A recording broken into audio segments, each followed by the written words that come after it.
It's expected to be one of the most high-profile death penalty cases in Texas history. The 2019 massacre at an El Paso Walmart that took the lives of 23 people. But before trial date is scheduled, there are some concerns if the district attorney there is capable of prosecuting. Joining us this afternoon is Jolie McCullough with the Texas Tribune. Jolie, thank you so much for joining us as always. Yeah, thanks for having me.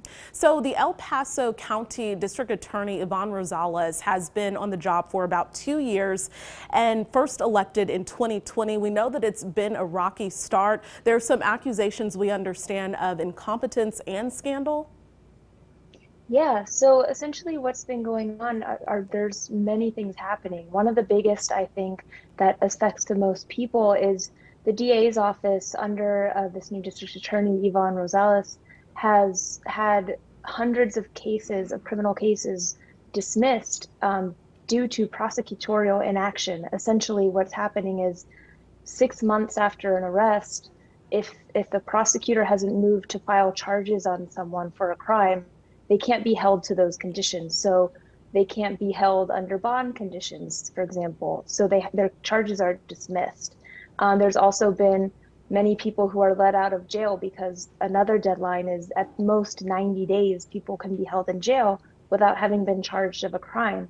And so the prosecutor's office is really falling behind in terms of moving forward with new cases and getting charges, getting indictments against people. And that's resulting in cases being dropped. That's resulting in people getting out of jail. Another big thing that's happened, there was a specific case where a murder defendant late last year was let go, freed from prison because a judge found that the prosecution had acted vindictively in seeking a death sentence because they'd been caught unprepared, ready to go to trial. So there's been a lot of scandal that's been happening, and it's culminated in an ongoing petition to remove her from office through the courts before her term is up in 2024. Okay, and we'll get to that petition in a moment. Going back to this, you did reference the local judges throwing out those cases. Has the district attorney addressed why the office continuously misses those deadlines? So the district attorney's office has not been very responsive to media lately, and I haven't been able to get in touch with them. They haven't responded to my requests, but they had said in the past, they've blamed the pandemic because, the pandemic did cause an incredible court backlog. They blamed the previous administration, but this is something that's ongoing, and that local officials in the legal community have said this is not something that is to be blamed on the pandemic or on the past administration. This is something that's happening right now under the current administration. So we know earlier this week, District Judge Sam Medrano said that he wants to wait to see if federal prosecutors will seek the death penalty in the 2019 El Paso Walmart massacre before even moving ahead with the state trial. Now, this came just minutes after state prosecutors say they needed time to address the allegations that the district attorney's office was involved in impersonating and intimidating relatives of the victims. Can you tell us what those allegations are? Yeah, so the Walmart case has now kind of become part of this chaos surrounding the district attorney, as you mentioned. So there have been emails that were sent purportedly by family members of one of the victims of the Walmart shooting, and essentially kind of slamming the judge for having been critical towards the DA.